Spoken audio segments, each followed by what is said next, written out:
I have some news.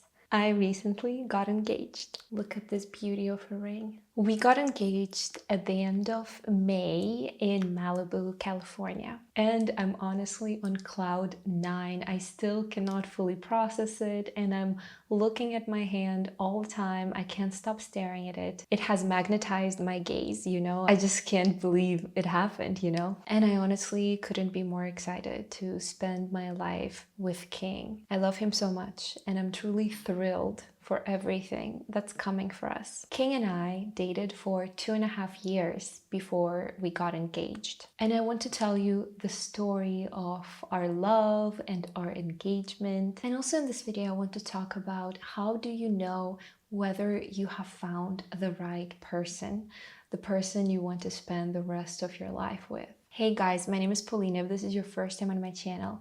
And first I want to talk about our dating period before we got engaged. So like I said, we dated for 2.5 years before the proposal. We first met each other in 2021, but we started going out towards the end of 2022. And we clicked right from the start. We had this incredible magic happening between us. We had this incredible harmony. It felt like our personalities were really matching each other. And it felt like our worlds got intertwined from very early on. I met King's friends right away, and then I met his family, his parents, and his siblings.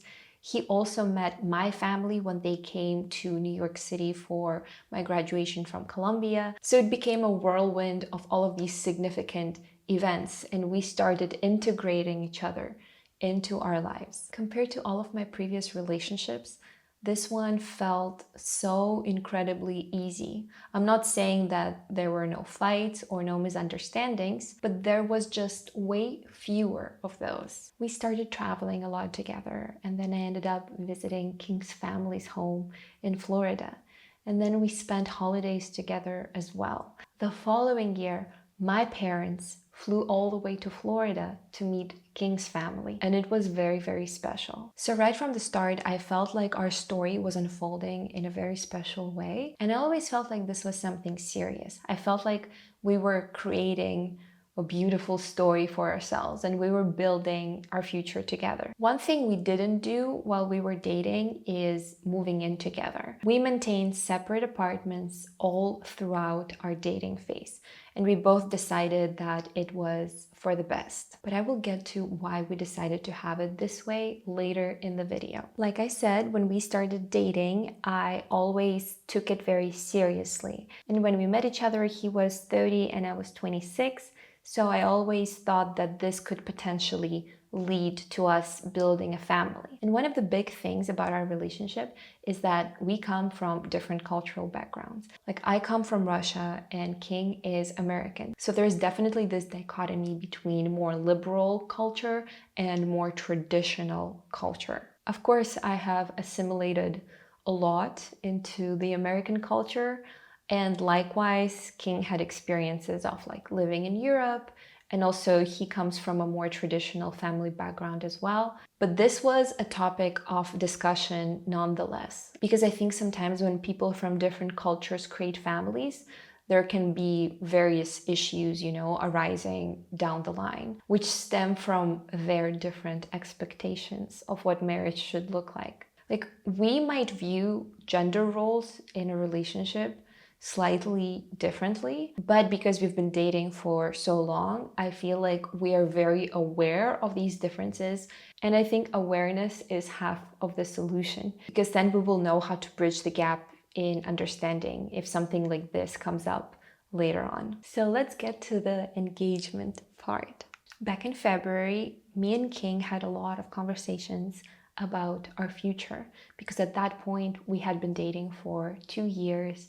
And I think we were at the crossroads. We were either committing further to each other or we were going separate ways, because it just felt like the dating phase was ending naturally. So back in February, King also made his intentions very clear. So then we were both on the same page about what the next chapter of our relationship would be. And of course, it was exciting to know that He had started planning a proposal, and there was so much to look forward to. Then this spring, there were a lot of discussions about the ring. King took engagement planning very, very seriously. And initially, he started asking my friends for ring suggestions. And I was forwarding what I liked to my friends, and then they were relaying the information to King. But at some point, I got overly enthusiastic and I sent like 20 different ring designs to my friends. And I think King got very, very confused, and this really stressed him out. So he approached me directly and was like, Polina, can we go look at the rings? Because that will give me more clarity in terms of what you want. So we went to try on different rings, and I loved yellow diamonds right from the start. For the remainder of spring, King kept confirming with me every single little detail to make sure I loved the ring. He was so meticulous with this process. And the ironic thing is that the friend who introduced us, Lisa, she ended up designing the ring and producing the ring for King. The next phase in this story was King asking my father for his blessing. And of course, this is not necessary, but I think it was so special that he did.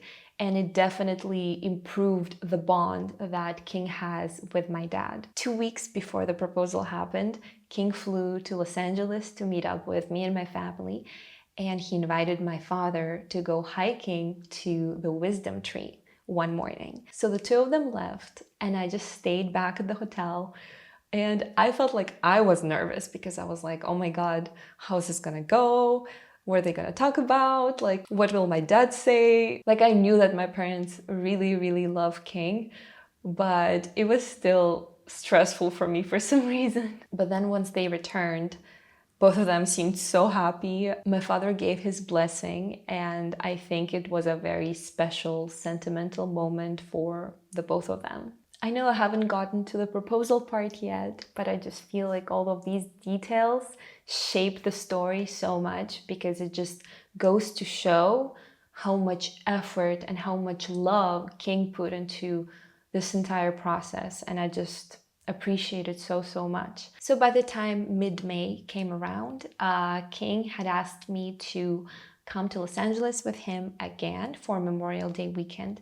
And he had booked my favorite hotel in Santa Monica, Shutters on the Beach. I just love this hotel so much. So I knew that a very special Memorial Day weekend was coming. So we flew to LA, and it wasn't the easiest trip because I had just torn my ankle ligaments like a week prior to that. But we made our way to LA, and on Saturday evening, on May 24th, King drove me to Malibu, to Point Dume. I absolutely love Point Dume, and it was such a beautiful evening. It wasn't completely flawless. Like when we got there, it was very windy, very cold, and King couldn't find parking, and I had to wait for him for a while, and the sun was setting, so there was a little bit of a rush component.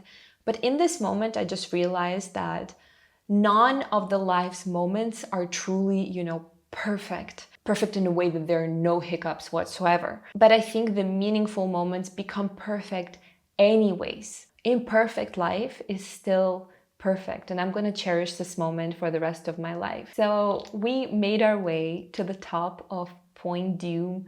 It's kind of like a cliff, and you can see Malibu in both directions from the top, and you can see the sun setting, and it's just a stunning view. I struggled a little bit getting to the top because of my ankle injury, but I made it anyways, And at first, King couldn't find a more like private, isolated spot, so it would just be, the two of us. But ultimately, we found a little spot behind the hedges. So we got there, and he started telling me how much he loves me and how he wants to spend the rest of his life with me. And then he got down on one knee, and I got so excited. I started saying yes, and I started kissing him, and I started hugging him.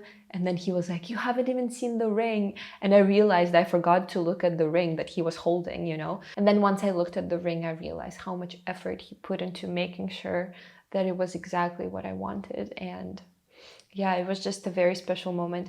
And then we realized that we were being photographed. There was just a guy who had a camera, and at first I thought that King had contracted him. But apparently the guy was just there by, a mere chance. And he saw the proposal and he started spontaneously taking pictures. So now we have some pictures of the actual event. Like, we never thought that we would have them because I always wanted a very private, just the two of us, kind of moment. So yeah, it was a very magical evening. And after we took more photos and enjoyed the beautiful view, we drove to a restaurant in Beverly Hills for an intimate dinner. And then the following day, King organized a dinner, like a celebratory dinner with some of my closest friends from LA and with his brother and his brother's wife. So it was very, very special, to start celebrating with the people that we love so much. It is still crazy to me that I'm recording this video. Like, the magnitude of this whole event, it hasn't fully hit me yet, even though it's been almost 2 months since it happened. So how do you know when it's right, when this is the right person for you?